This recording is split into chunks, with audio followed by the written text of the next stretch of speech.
Conta-se a história muito interessante, que tem uma aplicação fundamental para nós nesse momento, que vamos estudar o capítulo 2 do livro de Daniel, nesses minutos seguintes. O pai sempre dizia ao filho para ficar quietinho na igreja. E criança é complicado ficar quieto, não é isso? Você sabe.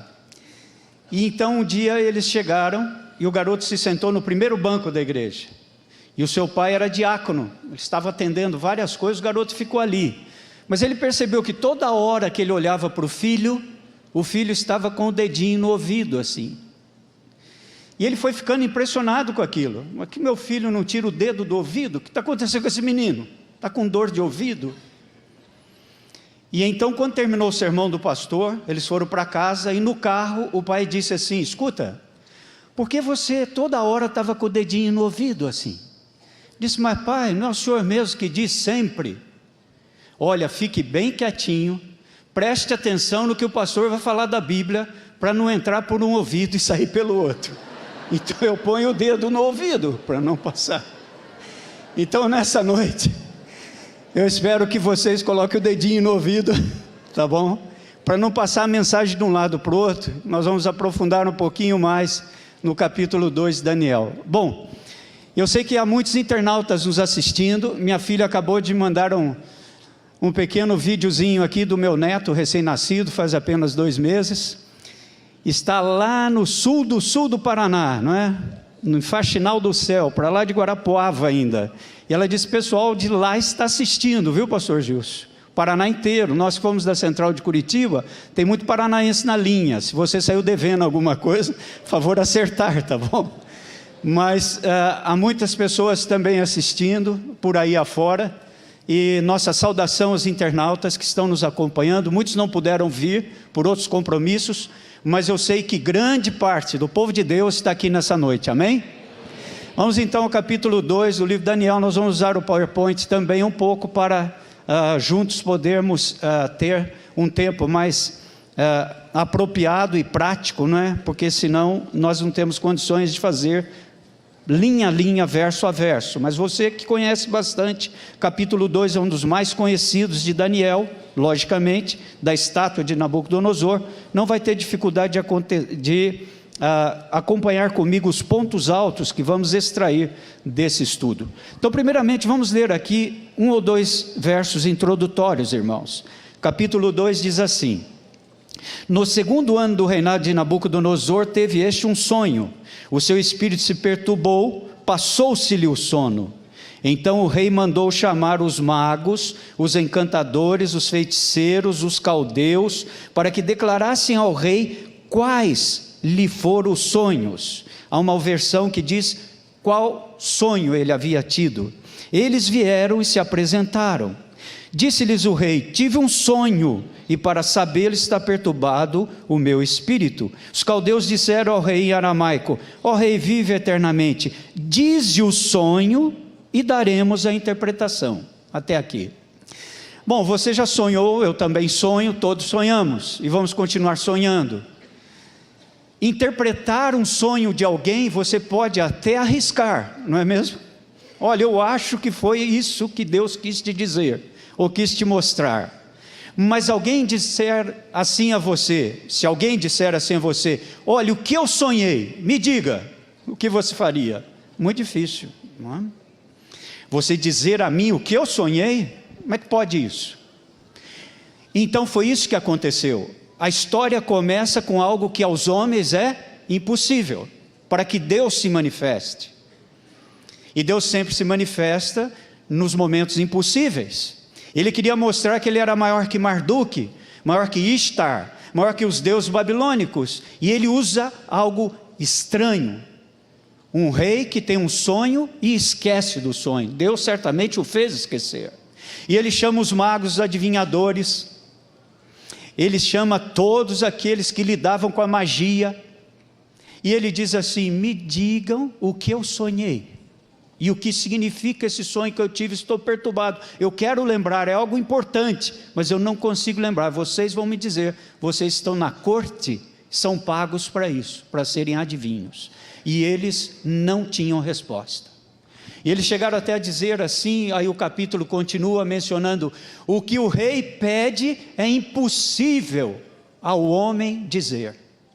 Não há ninguém na face da terra que vai dizer ao rei o que o rei sonhou. Como é que é isso? Se o rei pelo menos desse uma pista, nós saberíamos interpretar. Logicamente, os adivinhos iriam interpretar qualquer coisa. Mas Deus usa o impossível para se manifestar. Quem em sã consciência, em raciocínio perfeito, iria pensar que entre uma montanha, com o exército de Faraó atrás, e o mar na frente, Deus iria abrir um mar para Israel passar? Quem em sã consciência pensaria isso? Ninguém. Ninguém. Mas o que Deus faz é diferente. É aquilo que é irracional às vezes, que nós não conseguimos mentalizar, não conseguimos imaginar. É esse Deus que age desse jeito. Quem em sã consciência iria pensar que o mar iria se abrir? Nunca esse feito se realizou na face da terra, nem depois dele se realizou, a não ser no Rio Jordão, na entrada depois para a terra prometida. Muito bem, então Daniel, ele entra em cena. E quando ele entra em cena, tudo muda, porque Daniel pede um tempo para orar. E eu quero fazer apenas um parênteses aqui, de alguns minutinhos, para que nós entendamos algo muito importante na Igreja Adventista do Sétimo Dia. Nós precisamos lidar com a profecia sabendo qual é o método de interpretação profética. Hoje em dia, entre católicos, há uma maneira de interpretar, entre protestantes, outra, evangélicos, pentecostais ou neopentecostais, outra também. Mas qual é o método de interpretação das profecias bíblicas adotado pela Igreja Adventista do Sétimo Dia? Isso é muito importante. Às vezes nós adentramos a profecia, sabe fazendo o quê? Lendo comentários e comentaristas. Mas nós esquecemos que há um método que a igreja usa desde os pioneiros para interpretar, principalmente Daniel e Apocalipse. Então, qual é o método que nós utilizamos? Dentro da metodologia de interpretação profética, nós temos dois tipos de profecia. Classificando as profecias, nós temos 4 profetas maiores, Daniel, Ezequiel, Jeremias, Isaías, e 12 profetas menores, no sentido que escreveram menor conteúdo, são chamados menores, Ageu, Malaquias, Zacarias, etc. Esses 16 profetas do Antigo Testamento, junto com excertos, trechos de Mateus 24, Lucas 21, e também o livro do Apocalipse, são chamadas profecias. O que é profecia? Profecia é o futuro revelado antecipadamente por Deus. Isso é profecia, é a história revelada por antecipação. É a melhor definição de profecia. Deus revela antes de acontecer. Por exemplo, Michelso leu aqui Daniel 1, verso 21. E esse Daniel esteve até o 1º ano do rei Ciro. Isso mostra que Daniel não escreveu o livro dele em ordem cronológica, porque senão ele não colocaria o último ano de Ciro ali no capítulo 1, entende? Ele escreveu o capítulo de acordo com os temas, e assim a Bíblia também. Então, há 2 tipos de profecias na Bíblia. Daniel, Apocalipse, Mateus 24, Joel 2 e Lucas 21 são chamadas profecias apocalípticas. Na profecia apocalíptica, o cumprimento é singular, é único, ele não se repete. Por exemplo, quando vai ter novamente 1260 anos? Quando? Nunca mais. Quando vai ocorrer novamente um período de 2300 anos? Nunca mais. Então, nas profecias apocalípticas não há duplo cumprimento. Ocorre uma vez só na história. Mas as profecias clássicas, Ezequiel, Isaías, Jeremias, Ageu, etc., pode haver uma dupla aplicação e um duplo cumprimento. Aquilo que não aconteceu com Israel literal, há de acontecer com Israel espiritual. Então, primeira coisa que nós temos que entender em profecia é que existem 2 tipos de profecia na Bíblia. As clássicas, permite um duplo cumprimento e também dupla aplicação, e as apocalípticas, cumprimento singular. E Daniel faz parte da profecia apocalíptica. Outra coisa interessante é que nós temos 3 métodos de interpretação na Bíblia dentro do cristianismo, normalmente. Há mais, mas esses 3 são os mais conhecidos, rapidamente. Há igrejas que creem que tudo de Daniel e Apocalipse aconteceu até o ano 500 e pouco da idade cristã, da era cristã. Depois há um grupo que diz, nada de Daniel e Apocalipse aconteceu, mas vai acontecer ainda no futuro, perto da volta de Jesus.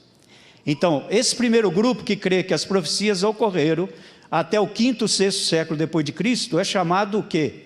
Preterista. Tudo já aconteceu, não há nada para acontecer, inclusive a união da besta do mar com a besta da terra, o decreto, nada disso. Tudo isso aconteceu com o Império Romano, com os imperadores e com Roma, não com o papado e a igreja de Roma, nada disso. Os futuristas, que são os evangélicos e pentecostais, eles dizem, tudo isso ainda vai acontecer perto da volta de Cristo. Então eles creem no arrebatamento secreto, na tribulação, no pré-tribulacionismo. Quantos aqui vieram egressos de igrejas evangélicas ou têm parentes em igrejas evangélicas? Deixa eu ver as mãos. Vocês já ouviram falar nisso que eu estou dizendo? Ouviram? Sim, lógico. Então, quando você ouve assim, alguém falando, olha, vai ter um arrebatamento secreto, como o filme dizendo, por exemplo, que Jesus vai voltar e vai haver uma terceira chance. Aqueles que não foram arrebatados pelos olhos da fé, depois Jesus vem pela terceira vez, e eles podem então se converter entre esse período, pré-tribulacionismo. Há muitos adesivos nos carros, de vez em quando você vê assim, cuidado, em caso de arrebatamento, esse veículo poderá ficar desgovernado. Eles creem. Agora, que Deus é esse que vai arrebatar o piloto de um avião com 360 passageiros dentro de um Boeing, e o piloto está salvo pelos olhos da fé, então Deus arrebata o piloto e morre os 360 passageiros? Que Deus é esse? Então, essa questão é ilógica, nós não acreditamos nisso, né? Nós acreditamos que Jesus vem, depois vem o milênio, etc, etc. Mas existe isso daí, né? Existe um filme chamado Left Behind, Deixados para Trás, fase 1 e fase 2. E esse filme conta desse tipo de interpretação profética, o futurismo, em que se acredita que tudo ainda vai acontecer perto da volta de Cristo, deixados para trás, né? Muito bem, agora o que crê a Igreja Adventista do Sétimo Dia? Nós cremos no método chamado historicismo. O historicismo foi o método usado por Jesus, pelos reformadores e pelos pioneiros da igreja. Esse método historicista a profecia se cumpre ao longo da história, que decorre do período de Daniel até o Apocalipse de João e o estabelecimento do reino de Jesus Cristo na terra.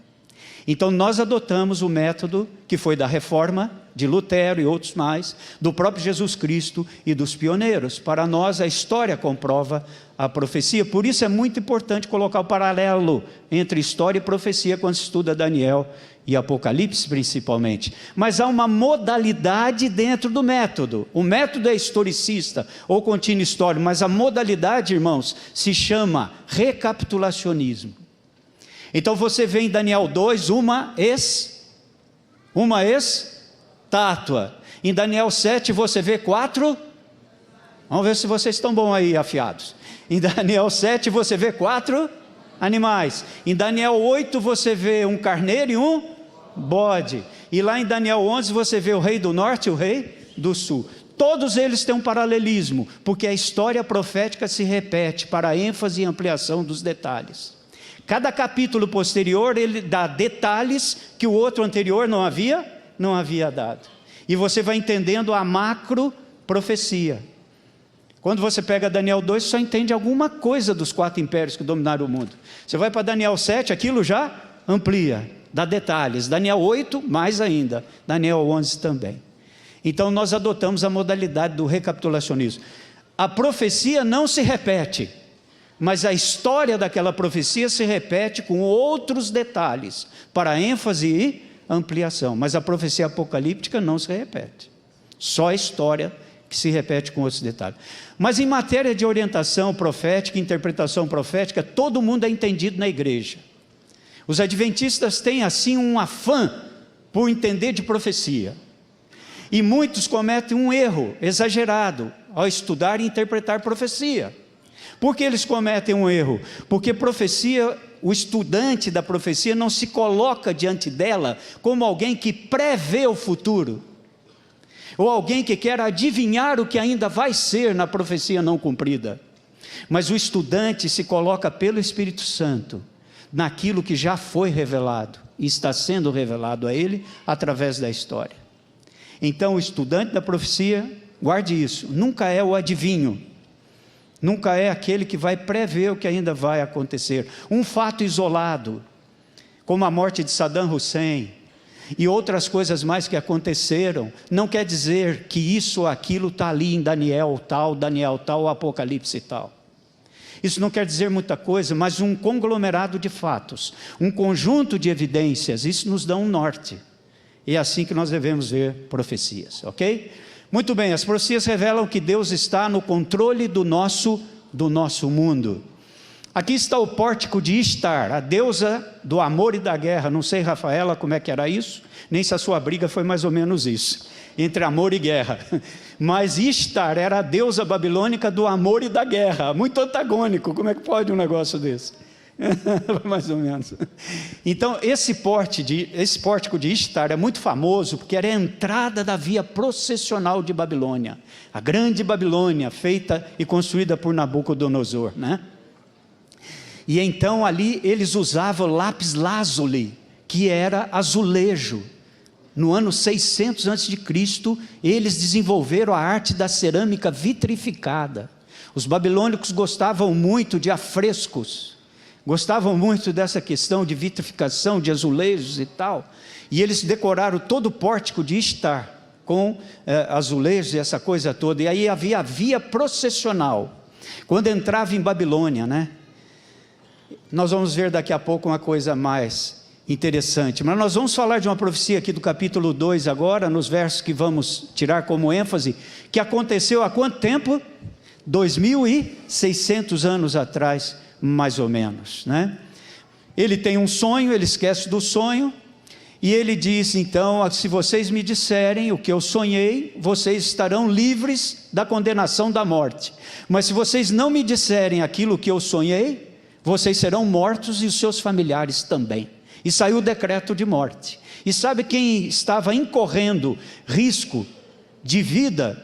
Mas ele disse assim: vocês estão correndo risco de vida, porque se vocês não adivinharem o que eu sonhei, todos vocês e os familiares também serão mortos. E entre eles estava Daniel e os seus 3 companheiros, porque eles eram tidos como adivinhos.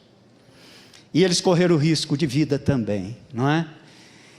E então Daniel disse assim ao rei: olha, me deixa agora ir junto ao meu Deus com os meus companheiros, e eu vou orar. E se ele me revelar, eu vou dizer ao rei o que o rei sonhou. Mas primeiro eu vou orar ao Deus dos céus, Criador dos céus e da terra. Nabucodonosor não se interessou muito para aquilo, mas ele foi, se reuniu com seus 3 companheiros e orou. E o versículo 28 do capítulo 2 diz assim, quando ele aparece junto ao rei para dizer o que ele havia sonhado, ele diz assim no versículo 28, mas há um Deus no céu, o qual revela mistérios, pois fez saber ao rei Nabucodonosor o que há de ser nos últimos dias. O teu sonho e as visões da tua cabeça, quando estavas no teu leito, são estas. 2 pontos, e ele dá a interpretação. Então, quem Daniel exaltou, ele ou a Deus? A Deus.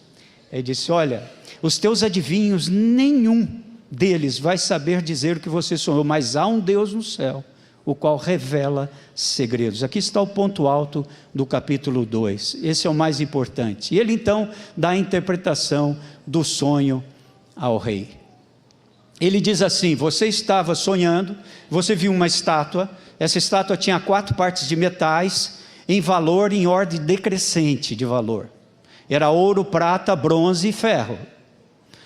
E assim como os metais são em ordem de valor inferior um ao outro, eles significam 4 reinos que dominarão por um período no mundo. Mas cada reino que vier após o outro vai ser inferior ao anterior. E depois então, quando você estava terminando o teu sonho, e Nabucodonosor ouvindo aquela explicação, ele foi se lembrando do sonho. Ele disse: veio uma pedra do céu, cortada sem auxílio de mãos. Essa pedra veio do nada, e ela bateu no ponto de apoio do corpo humano, que são os pés. Interessante que a pedra não bate na cabeça, porque se a pedra viesse na época de Babilônia, não existiriam os outros impérios que dominaram o mundo. Mas ela bate exatamente no final da história. Ela bate no pé. Por que ela bate nos pés? Porque é o ponto de apoio. Cortem-se-lhe os pés e você cairá para o lado ou para frente ou para trás. É o ponto de apoio. E essa pedra então bate exatamente nos pés da estátua. Ela cai e ela se esmiuça. E então vem um vento impetuoso e leva, espalha aquilo como penas ao ar, pedriscos, e forma um grande monte, e esse monte enche toda a terra. Essa é a interpretação do sonho, ele disse, mas eu vou dizer o que ele significa, cada parte. E ele então começa a dizer assim: você representa a cabeça de ouro, e você representa o reino de Babilônia, Nabucodonosor, e você vai governar por um tempo, mas depois de ti virá um outro reino inferior ao teu, e depois desse segundo virá um outro de bronze, que dominará todo o mundo, e depois desse virá um quarto reino, que vai governar o mundo com dinastia férrea, com dinastia hostil, virulenta e impiedosa, e ele simboliza essas pernas de ferro. E depois esse reino vai se dividir, e esses reis vão brigar muito, durante muito tempo, e vão separar esse reino em várias facções, em várias regiões. E depois, quando esses reis estiverem brigando para remontar o império mundial, então vai vir uma pedra, que será o estabelecimento do reino do meu Deus, que vai dominar eternamente. Este é o sonho, e fiel é a sua interpretação, e Daniel conta isso daí: tu és a cabeça de ouro.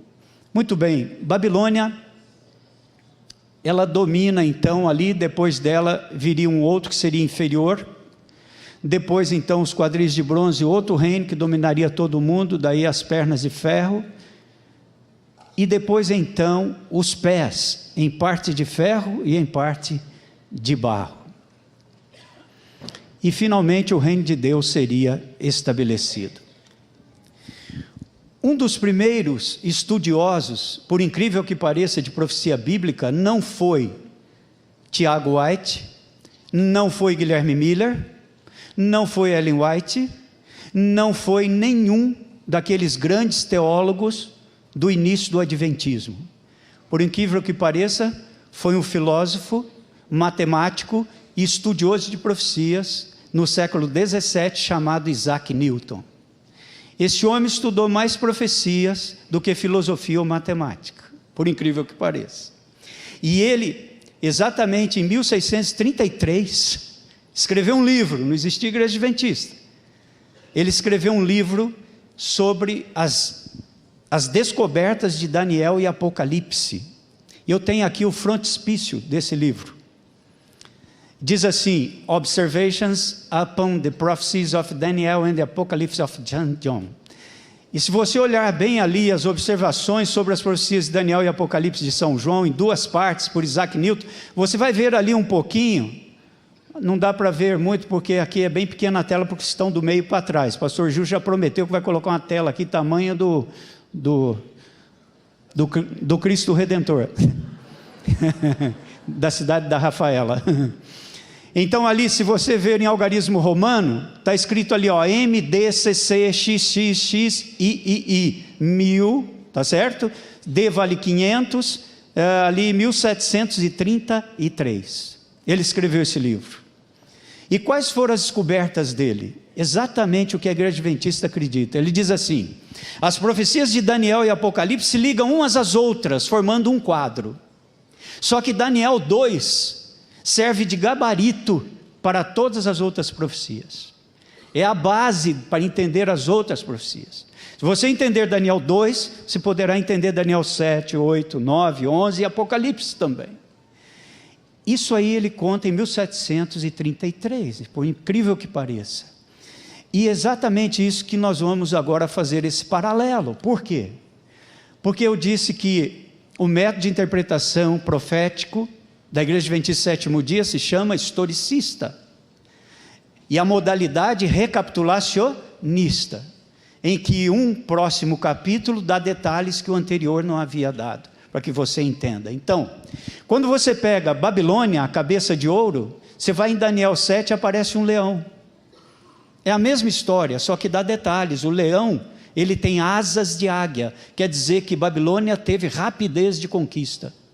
Asas de águia, foi rápido. Você olha lá em Daniel 7, tem um urso com 3 costelas na boca. Lá em Daniel 2 é apenas o peito e os braços de prata, não dá detalhe nenhum. Mas por quê? O urso vem com 3 costelas na boca e uma pata mais alta que a outra.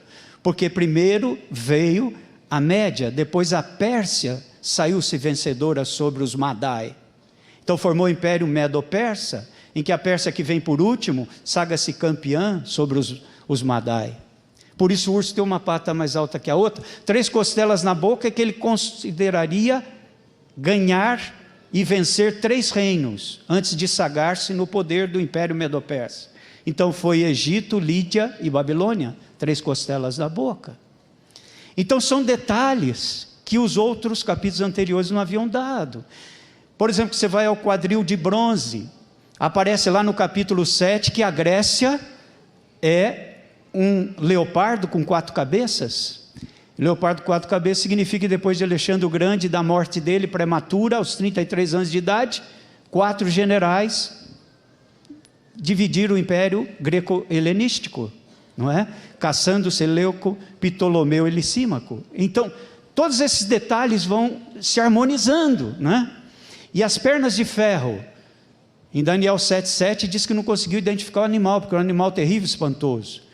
Então, esse método de interpretação historicista ou contínuo histórico, com recapitulacionismo, você tem que fazer esses paralelos. Por exemplo, Babilônia, ela vem de 605 a 539, não é? Aí está então o pórtico de Ishtar, a via processional de Babilônia. Ali do lado direito você vê o castelo com os jardins suspensos de Babilônia, que a arquitetura usa até hoje nos jardins aí ecológicos e tal, os jardins verticais, tirando da arquitetura babilônica, não é? 600 anos antes de Cristo, isso, hoje estão usando os jardins verticais, não é? Veja que isso já era daquela época. Lá ao fundo você vê o templo de Exagila, que em acadiano quer dizer pedra de fundação do céu e da terra. Olha como os babilônios eram orgulhosos. Eles achavam que eles eram os fundadores do mundo. Exagila, pedra de fundação do céu e da terra, em acadiano, não é? E ali Daniel entrou com 18 anos de idade pela via processional.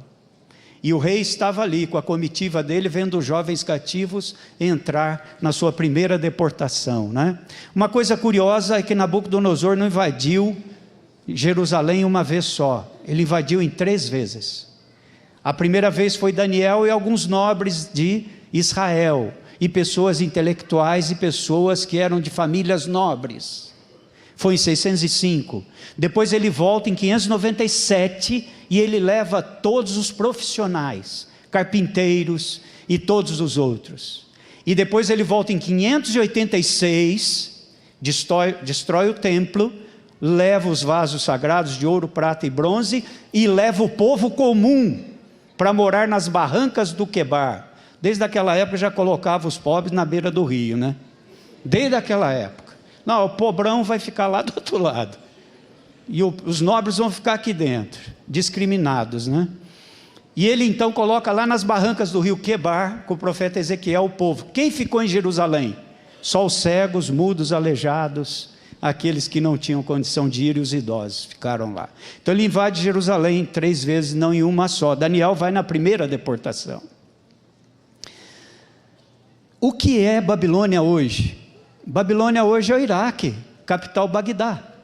O que é a Medo-Pérsia hoje? É o antigo Elão ou Pérsia chamado Irã, capital Teherã.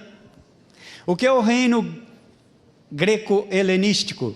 Pegava a Baixa Europa, pegava a Macedônia e pegava parte da Rússia e alguma parte do oeste da Europa.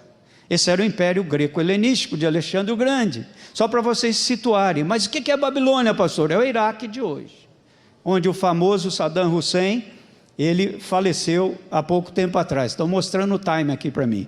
Então vamos lá. Então entenderam esse paralelo? Entenderam esse paralelo ou não? Para usar Daniel 2 junto com outros capítulos para ver o quê? Detalhes para ampliar a explicação e a interpretação da profecia. Se vocês guardaram só isso, já estou satisfeito, tá bem? Em Daniel 2,38 nós temos a interpretação do primeiro reino. Temos ou não temos? Em Daniel 2,38 diz o quê? Tu és a cabeça de ouro. Então você já tem o nome do primeiro reino. A cabeça de ouro é Babilônia, fim de papo. Mas e para descobrir o segundo, terceiro e quarto reinos? Como é que você faz isso na Bíblia? Não pegando o livro de estudo bíblico. Como é que você faz isso na Bíblia? Então eu quero terminar com essa posição para vocês e com essa orientação. Você pode na Bíblia estudar com a pessoa os outros reinos, para que ele creia mais na Bíblia. Olha, a primeira coisa que você faz quando fala da Medopérsia, ali faltou um i, viu? E faltou acento também, porque o notebook lá estava com o teclado em inglês, não soltou acento de jeito nenhum, ainda engoliu o i. Perdoa aí o editor, tá bom? Bom, quando vem de 539 para 331 antes de Cristo, que o reino da Medopérsia, como é que você descobre que depois de Babilônia viria a Medopérsia? No capítulo 2 fala da Grécia, fala de Roma. Então, como é que você interpreta os outros 3 reinos? Eu vou dar uma dica. Você vai nos outros capítulos. Por exemplo, no capítulo 5, diz que na última noite de Babilônia, quando Belsazar estava dando aquele grande banquete, apareceu uma mão, escrevendo lá, nós vamos ver no capítulo 5, às 10 horas comigo, estou fazendo propaganda já, viu, Gilson? Ver quem vai aguentar. E 4 da manhã, o 11, quero ver os valentes de Jericó aqui, aliás, de Israel, que tombou Jericó. Os de Jericó vão dormir. Então naquela última noite, gostou, né? Naquela última noite de orgia, apareceu uma mão lá, escrevendo: pesado foste o teu reino e achado em falta, e foi dado a quem? Lá no capítulo 5 diz assim, capítulo 5, 25 a 28, time's up, 25 a 28, dividido está o teu reino, acabou, e entregue aos medos. E apareceu o nome do segundo reino, aonde? Na Bíblia, e em Daniel. E o terceiro reino, será que aparece? Então Ciro conquistou, desviando o leito do rio Eufrates, você já sabe sobre isso.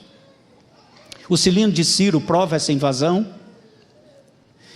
E daí então, quando você vai ali ao capítulo 8, que aparece o reino da Grécia, aparece lá um carneiro lutando com um bode, no capítulo 8. E olha que interessante, em Daniel 8, 20 e 21, o carneiro com 2 chifres são os reis da onde, minha gente?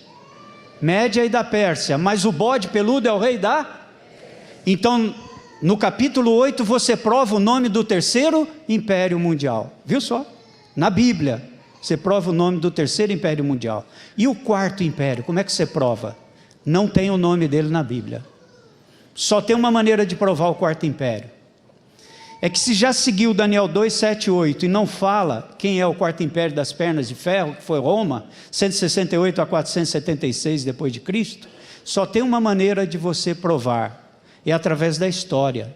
E tem um cardeal católico chamado Edward Gibbons, cardeal católico historicista, Edward Gibbons, Declínio e Queda do Império Romano. Ele diz assim: Roma governou com dinastia férrea o mundo. O próprio cardeal católico. Roma governou com dinastia férrea o mundo. Monarquia férrea. Portanto, as pernas de ferro significa o Império Romano. Agora, o mais importante de tudo, fechando aqui, é que se dividiu, os povos bárbaros, formou a Europa, mas falta a pedra. Todos tentaram unir, mas eles não conseguiram unir Hitler, Mussolini, nenhum deles conseguiu um quinto império mundial, e o quinto império mundial jamais haverá, que será o império do Deus do céu. O que falta somente agora? A pedra. Quem é a pedra? Como é que eu provo quem é a pedra? A pedra é a volta de Jesus. Como é que você prova isso pela Bíblia? Atos capítulo 2, 10 a 12. O que diz lá? Porque debaixo do céu não existe outro nome pelo qual devamos ser salvos. Jesus vem em glória e poder, amém? Amém. Nós estamos hoje, que parte da estátua? Nas unhas da estátua. Nas unhas da estátua. Porque os dedos já foram. E as unhas são encardidas. E as unhas são doentes. Esse é o mundo de hoje. Só falta vir a pedra, que é a volta de Jesus. E esse reino quer ter você e eu também. Que Deus nos ajude a estarmos lá.